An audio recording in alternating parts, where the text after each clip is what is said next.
ನಗುತ್ತಾ ಎದ್ದು, that is like a good girl ಎಂದು ಅವಳ ಕೆನ್ನೆಯನ್ನು ಮೃದುವಾಗಿ ತಟ್ಟಿ, ಮೂಲೆಯ ಟೇಬಲ್ಲಿನ ಮೇಲಿದ್ದ ಫ್ಲಾಸ್ಕನ್ನು 2 ಕಪ್ಪುಗಳನ್ನು ತಂದು ಕಾಫಿ ಬಗ್ಗಿಸಿದ. ಆ ಪ್ರೀತಿಯ ಸ್ಪರ್ಶಕ್ಕೆ ಕುಸಿದು ಹೋದಳು ಕಾಳಿಂದಿ. ನನ್ನನ್ನೇಕೆ ಸ್ಪರ್ಶಿಸಿದಿರಿ ರಿಚಿ? ಹಾಗೆ ಮಾಡಬೇಡಿ, ನಾನು ಉದ್ವಿಗ್ನತೆಯಲ್ಲಿ ಉರಿದು ಹೋಗುತ್ತೇನೆ ಎಂದು ಬಾಗಿ ಹೇಳಬೇಕೆನ್ನಿಸಿತು ಅವಳಿಗೆ. ಕಣ್ಣಲ್ಲಿ ನೀರು ತುಳುಕಿತು. ಕಾಫಿ ಬಟ್ಟಲನ್ನು ಅವಳ ಮುಂದೆ ಹಿಡಿದ.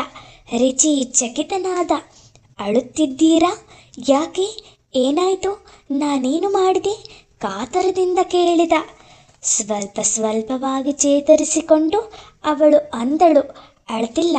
ಅಳಲು ನನಗೇನಾಗಿದೆ? ಇಲ್ಲ, ಆದರೂ ಒಂದು ರಿಕ್ವೆಸ್ಟ್. ನೀವು ಹಾಗೆಲ್ಲ ನನ್ನನ್ನು ಮುಟ್ಟಬಾರದು. ತಪ್ಪೇ? ಪ್ರೀತಿಯಿಂದ ಮೆಚ್ಚುಗೆ ತೋರಿಸಿದ್ರೆ ತಪ್ಪೇ? ಸ್ಪರ್ಶಿಸಿಯೇ ಮೆಚ್ಚುಗೆ ತೋರಬೇಕೆಂದೇನೂ ಇಲ್ಲ. ಅದು ನಮ್ಮ ಸಂಸ್ಕೃತಿಯಲ್ಲಿಲ್ಲ. ಪರಗಂಡಸು ಪರ ಸ್ತ್ರೀಯನ್ನು ಯಾವ ಸಂದರ್ಭದಲ್ಲೂ ಮುಟ್ಟುವ ಅಗತ್ಯವಿಲ್ಲ. ಐಸಿ, ನನಗೆ ನೀವು ಪರಸ್ತ್ರೀ ಎನಿಸಲಿಲ್ಲ. ಯುಗಗಳಿಂದ ನಿಮ್ಮನ್ನು ಬಲ್ಲೆನೇನೋ ಎನಿಸುತ್ತಿದೆ. ನಮ್ಮಲ್ಲಿ ಹಾಗೆ ನಡೆದುಕೊಂಡರೆ ತಪ್ಪೇನೂ ಇಲ್ಲ. ಇಂದೇ ಕಡೆ ನಾನು ನಿಮ್ಮನ್ನು ತೋರು ಬೆರಳಿನಿಂದ ಸಹ ಟಚ್ ಮಾಡುವುದಿಲ್ಲ. ನಿಮ್ಮ ಒಪ್ಪಿಗೆ ಇಲ್ಲದೆ ಸರಿಯೇ ಎಂದ ಸೀರಿಯಸ್ ಆಗಿ. ಕಾಫಿ ಆರಿ ಹೋಗುತ್ತಿತ್ತು. ಸದ್ದಿಲ್ಲದೆಯೇ ಕುಡಿದರು. ತಾನು ಆಡಿದುದು ಸ್ವಲ್ಪ ಹೆಚ್ಚಾಯಿತೇನೋ, ಆತ ಎಷ್ಟು ಗಂಭೀರವಾಗಿ ಬಿಟ್ಟಿದ್ದಾನೆ ಎಂದು ಕೆಡುಕೆನಿಸಿತು ಕಾಳಿಂದಿಗೆ. ಆದರೂ ನಡೆದುದು ನಡೆದು ಹೋಗಿತ್ತು. ಈಗ ಚಾಟ್ಸ್ ನೋಡೋಣವೇ ಎಂದು ಸಾಧಾರಣ ಧೋರಣೆಯಲ್ಲಿ ಸರಿ ಎಂದು ಗೋಡೆಯ ಮೇಲಿದ್ದ ತಾನೇ ಬರೆದು ತೂಗು ಹಾಕಿದ್ದ ಕಾರ್ಡ್ ಬೋರ್ಡಿನ ಚಾರ್ಟ್ಸ್ ಕಡೆಗೆ ನಡೆದಳು. ಅವನು ಹಿಂದೆಯೇ ನಿಂತ. ಬೇಕಾದುದನ್ನು ತೋರಿದ. ಅವಳು ಅವನ ಎದೆಗೆ ಸರಿಯಾಗಿ ನಿಂತಿದ್ದಳು. ಮತ್ತೆ ತಾನು ತಪ್ಪು ಮಾಡಿ ಏನು ಎಂದು ಅವನು ತನ್ನ ಕೈಗಳನ್ನು ಬೆನ್ನ ಹಿಂದೆ ಕಟ್ಟಿಕೊಂಡ. ಅವನು ಬೇಕೆಂದು ತೋರಿದುದನ್ನೆಲ್ಲ ಒಪ್ಪಿಕೊಂಡು ಹೊರಟಳು. ಇಲ್ಲೇ ಕುಳಿತು ಬರೆಯುವಿರಲ್ಲ? ಇಲ್ಲ, ನನ್ನ ಕೋಣೆಯಲ್ಲೇ ಬರೆಯುತ್ತೇನೆ. ಅಲ್ಲಿ ಆದರೆ ಸಮಯ ಸಿಕ್ಕಾಗಲೆಲ್ಲ ಬರೆಯಬಹುದು. ಸಮಯ ಸಿಕ್ಕಾಗಲೆಲ್ಲ ಇಲ್ಲಿಗೂ ಬರಬಹುದು ಎಂದು ಹೇಳ ಬಯಸಿದ ಅವನು ತಡೆದುಕೊಂಡು, ಸರಿ, ನಿಮ್ಮಿಷ್ಟ ಎಂದು ತನ್ನ ಕುರ್ಚಿಯ ಬಳಿಗೆ ತೆರಳಿ ಅವಳು ಹೋಗುವವರೆಗೂ ನಿಂತಿದ್ದು ನಂತರ ಕುಳಿತುಕೊಂಡ. ಇಬ್ಬರಿಗೂ ಒಂದು ಬಗೆಯಾದ ಸಂತೋಷ, ಒಂದು ಬಗೆಯಾದ ದುಮ್ಮಾನ. ಅಷ್ಟು ಹತ್ತಿರವಾಗಿ ಅವನು ಬಂದಾಗ ತನಗೆಷ್ಟು ಆನಂದವಾಗಿತ್ತು. ತನುಮನ ಹುಚ್ಚೆದ್ದು ಕುಣಿಯಿತು. ಆದರೂ ಅದನ್ನು ತನ್ನದಾಗಿ ಮಾಡಿಕೊಳ್ಳುವ ಅದೃಷ್ಟ ತನಗಿಲ್ಲ. ಅದಕ್ಕಾಗಿ ದುಃಖವೇ, ಅಳೆಯಲಾರದ ದುಃಖ, ತುಂಬಿಕೊಡಲಾರದ ದುಃಖ.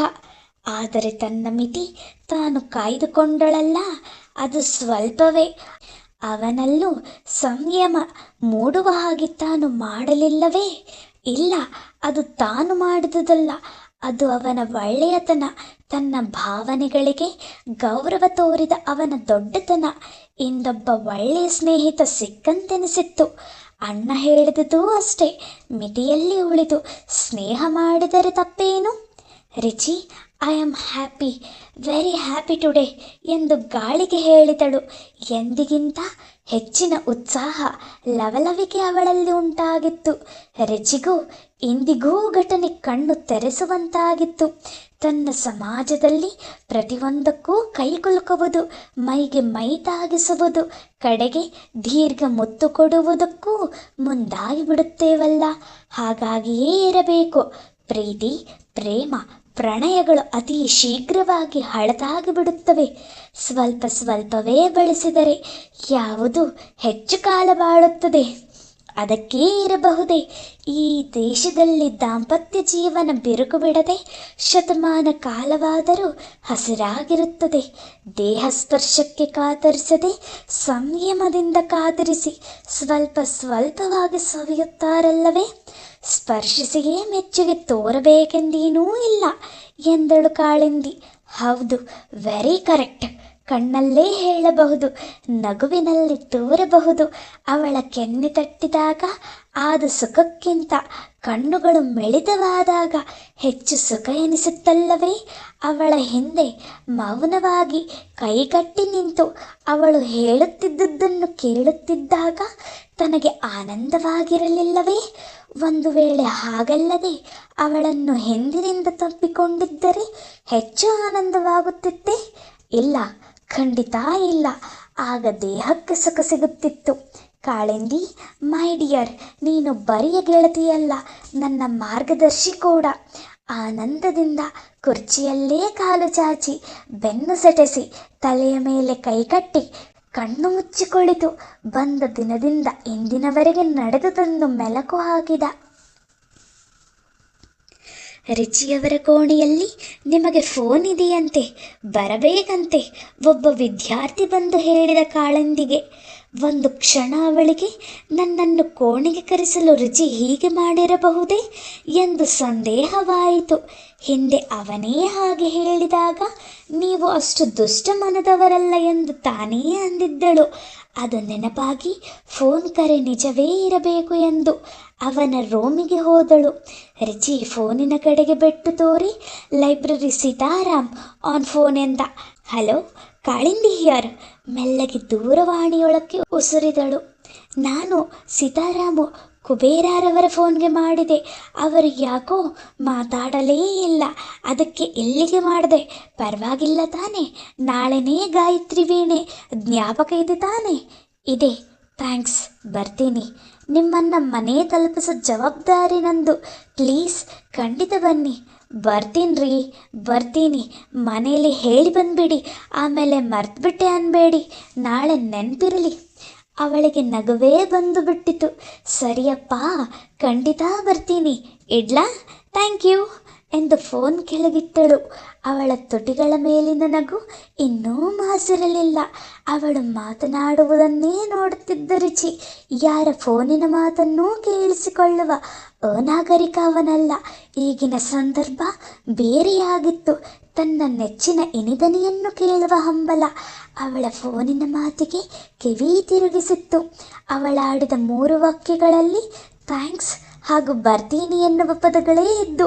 ಇತ್ತೀಚೆಗೆ ಅವನಿಗೆ ಬರ್ತೀನಿ, ಹೋಗ್ತೀನಿ, ತರ್ತೀನಿ, ಕೊಡ್ತೀನಿ ಎಂಬ ಪದಗಳ ಪರಿಚಯವಾಗಿದ್ದು ಅವಳೀಗ ಎಲ್ಲಿಗೋ ಹೋಗುವವಳಿದ್ದಾಳೆ ಎಂದಷ್ಟೂ ಗ್ರಹಿಸಿದ. ಈಗ ನೀವು ಲೈಬ್ರರಿಗೆ ಹೋಗಬೇಕೇ ಎಂದನು. ಇಲ್ಲ ಎಂದು ಮಾರನೆಯ ದಿನದ ಗಾಯತ್ರಿಯ ವೀಣೆಯ ಕಚೇರಿಯ ಬಗೆಗೆ ವಿವರವಾಗಿ ತಿಳಿಸಿ ಸೀತಾರಾಮುವಿನ ಸಂಗೀತದ ಹುಚ್ಚನ್ನೂ ವಿವರಿಸಿದಳು. ನಿಮ್ಮ ಹತ್ರ ಸದರವಾಗಿ ಮಾತಾಡಬೇಕಾದರೆ ಸಂಗೀತದ ಕ್ರೇಜ್ ಹಿಡಿಸಿಕೊಳ್ಳಬೇಕು ಅನ್ನಿ ಎಂದು ತುಟಿ ಹಿಗ್ಗಿಸಿ, ಆ ಸಂಗೀತಕ್ಕೆ ಎಲ್ಲರೂ ಆಹ್ವಾನಿತರೇ ಎಂದು ಕೇಳಿದ ಆಸಕ್ತಿಯಿಂದ. ಹೌದು, ಯಾರಿಗೂ ಪ್ರತ್ಯೇಕ ಆಹ್ವಾನ ಇಲ್ಲ. ಇಷ್ಟ ಇರುವ ಯಾರು ಬೇಕಾದರೂ ಹೋಗಬಹುದು. ಶಾಸ್ತ್ರೀಯ ಸಂಗೀತವೆಂದರೆ ಹೆಚ್ಚು ಆಸಕ್ತರು ಇರೋದಿಲ್ಲ ಎಂದಳು. ರಿಚಿಗೆ ಸಂಗೀತ ಇಷ್ಟ ಇರಬಹುದೇ? ಅವನು ನಾಳೆ ಬರುತ್ತಾನೆಯೇ ಎಂದು ಮನದಲ್ಲೇ ಅಂದುಕೊಳ್ಳುತ್ತಾ ತನ್ನ ಕೋಣೆಗೆ ಹಿಂತಿರುಗಿದಳು. ಮರು ಸಂಜೆ ವೀಣೆ ಕಚೇರಿ ನಡೆಯುವ ಪ್ರಾಂಗಣಕ್ಕೆ ಕಾಳಿಂದಿ ಹೋಗುವ ವೇಳೆಗೆ ಯಾರೂ ಹೆಚ್ಚು ಜನ ಬರದೆ ಸೀತಾರಾಮು 2ನೇ ಸಾಲಿನಲ್ಲಿಯೇ ಅವಳಿಗಾಗಿ ಒಂದು ಕುರ್ಚಿ ಹಿಡಿದು ಕಾಯುತ್ತಿದ್ದ. ಸುಮಾರು 800 ಜನರು ಕೂಡುವ ಆ ಸಭಾಂಗಣದಲ್ಲಿ 200 ಜನರೂ ಇರಲಿಲ್ಲ. ಶಾಸ್ತ್ರೀಯ ಸಂಗೀತ, ಅದರಲ್ಲೂ ವಾದ್ಯ ಸಂಗೀತವೆಂದರೆ ಶ್ರೋತೃಗಳ ಸಂಖ್ಯೆ ಕಡಿಮೆ. ಒಂದು ವಿಧಕ್ಕೆ ಅದು ಉತ್ತಮ. ಜನಜಂಗುಳಿಯ ಗುಜುಗುಜು ಇರುವುದಿಲ್ಲ. ಆಸಕ್ತರೆಲ್ಲ ತೃಪ್ತಿಯಾಗಿ ಸಂಗೀತ ಆಲಿಸಬಹುದು. ಸಮಯಕ್ಕೆ ಸರಿಯಾಗಿ ವೇದಿಕೆಗೆ ಬಂದಳು ಕುಮಾರಿ ಗಾಯತ್ರಿ. ಸಭೆಗೆ ವಂದಿಸಿ ವೀಣೆ ಮಡಿಲಿಗಿಟ್ಟುಕೊಂಡಳು. ಸಭೆ ಉಸಿರು ಹಿಡಿದು ಆಲಿಸಿತು. ಪಕ್ಕದಲ್ಲಿದ್ದ ಸೀತಾರಾಮುವಂತೂ ಇಹವನ್ನೇ ಮರೆತು ತನ್ಮಯನಾಗಿದ್ದ. ಕಾಳಿಂದಿಯು ತಲ್ಲೀನಳಾಗಿ ಕೇಳುತ್ತಿದ್ದರೂ ಅವಳ ತಲ್ಲೀನತೆ ಆಗಾಗ ಭಂಗವಾಗುತ್ತಿತ್ತು. ಎಲ್ಲರೂ ಆಹ್ವಾನಿತರೇ ಎಂದು ಕೇಳಿದ್ದ. ರಿಚಿಯ ನೆನಪಾಗಿ ಅವನು ಬಂದಿರಬಹುದೇ ಎಂದು ಒಮ್ಮೊಮ್ಮೆ ಹಿಂತಿರುಗಿ ಕಣ್ಣಾಡಿಸುತ್ತಿದ್ದಳು. ಸೀತಾರಾಮುವಿಗೆ ಸಂಗೀತದ ಹುಚ್ಚಾದರೆ ತನಗೆ ರಿಚಿಯ ಹುಚ್ಚೇ ಎಂದು ತನ್ನನ್ನೇ ಹಂಗಿಸಿಕೊಂಡು ಸಂಗೀತಕ್ಕೆ ಕಿವಿಗೊಟ್ಟಳು. ನಂತರ ಕಣ್ಣು ಅಲಿಯಲಿಲ್ಲ. ಕಾರ್ಯಕ್ರಮ ಮುಗಿಯುವ ವೇಳೆಗೆ 8:30 ದಾಟಿತ್ತು.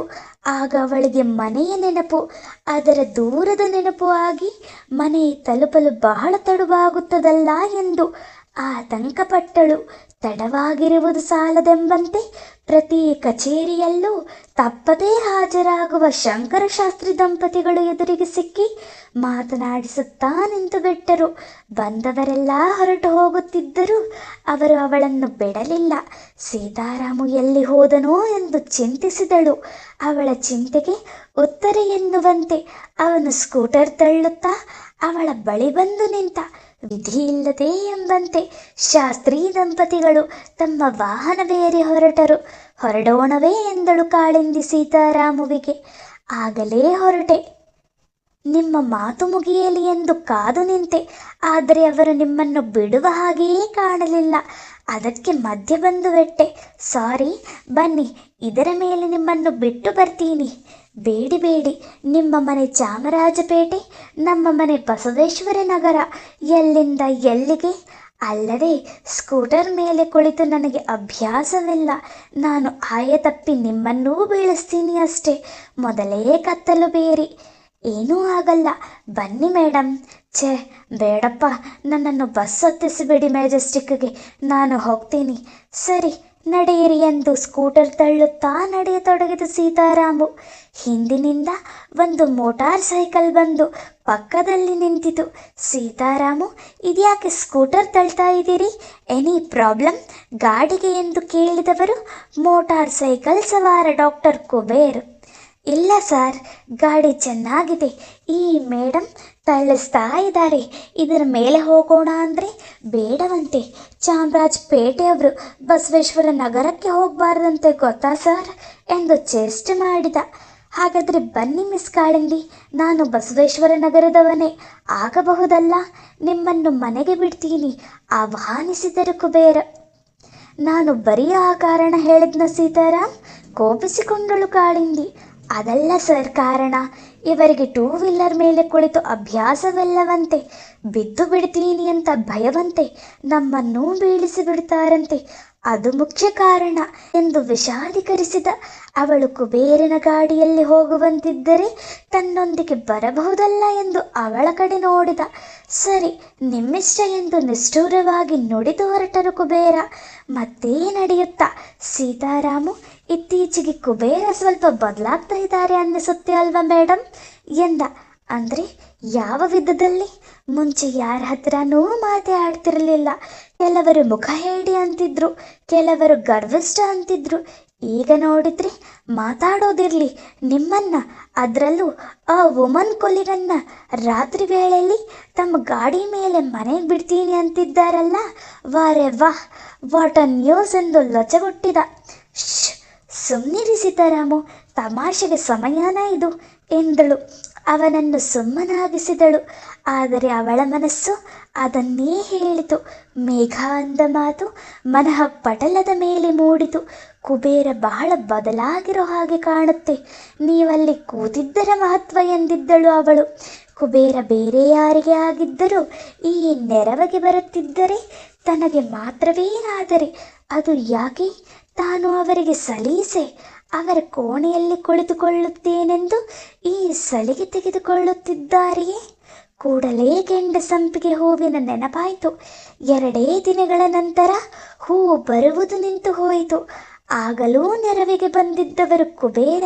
ಅವಳ ಯೋಚನೆಗಳು ಕಡಿಯುವಂತೆ ಸೀತಾರಾಮು, ನಾನೇನು ತಮಾಷೆ ಮಾಡ್ತಿಲ್ಲ, ಇರೋ ವಿಷಯ, ಎಲ್ಲರೂ ಹೇಳೋ ವಿಷಯ ಹೇಳ್ದೆ ಅಷ್ಟೇ ಎಂದ. ಅವನ ಹಿಂದುಗಡೆಗೆ ತಿರುಗಿ ಕತ್ತಲಿನೊಳಕ್ಕೆ ಯಾರಿಗೋ ಹಾಯಿ ಎಂದ. ಅವಳು ನಿಂತು ಹಿಂದೆ ನೋಡಿದಳು. ರಿಚಿ ಇವರ ಕಡೆಗೆ ಬರುತ್ತಿದ್ದ. ಸೊ ನೀವು ಬಂದಿದ್ರ ಸರ್ ವೀಣೆ ಕೇಳೋದಕ್ಕೆ ಎಂದ ಸೀತಾರಾಮು. ಹೌದು, ನನಗೆ ಇವೆಲ್ಲ ಅಪರೂಪ ಅಲ್ಲವೇ?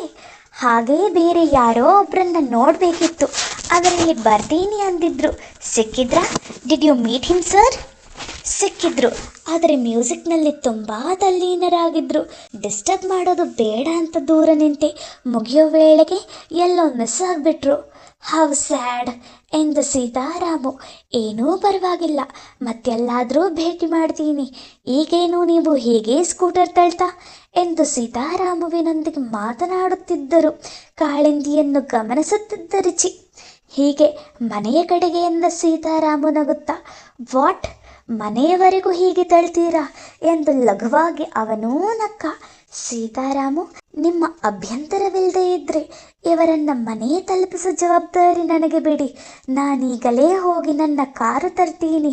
ನನ್ನದೇಕೆ ಅಭ್ಯಂತರ ಸಾರ್, ಮತ್ತೂ ಒಳ್ಳೆಯದಾಯಿತು ಎಂದು ಅವನೂ ಇನ್ನು ಅನ್ನುತ್ತಿರುವಂತೆಯೇ ಕಾಳಿಂದಿ, ಅಭ್ಯಂತರ ಹೇಳಬೇಕಾದದ್ದು ಸೀತಾರಾಮು ಅಲ್ಲ, ನಾನು ಬಸ್ಸಿನಲ್ಲೇ ಹೋಗ್ತೀನಿ. ನನಗೆ ಯಾರ ವಾಹನನೂ ಬೇಡ ಎಂದು ಮುಂದಕ್ಕೆ ಹೆಜ್ಜೆ ಹಾಕಿದಳು. ವೆಲ್, ಬರ್ತೀನಿ ಸರ್ ಎಂದು ಸೀತಾರಾಮು ಮತ್ತೆ ಸ್ಕೂಟರ್ ತಳ್ಳತೊಡಗಿದ. ವಿಧಿಯ ಸಂಚು ಏನಿದ್ದಿತೋ, ಕಾಳಿಂದಿ ಸೀತಾರಾಮು ಬಸ್ ಸ್ಟಾಪ್ ತಲುಪಿ ಕಾಯುತ್ತ ನಿಂತರು. 9 ಸಮಯವಾದರೂ ಮೆಜೆಸ್ಟಿಕ್ ಕಡೆಗೆ ಹೋಗುವ ಒಂದೂ ಬಸ್ಸು ಇರಲಿಲ್ಲ. ಚಡಪಡಿಸತೊಡಗಿದಳು ಕಾಳಿಂದಿ.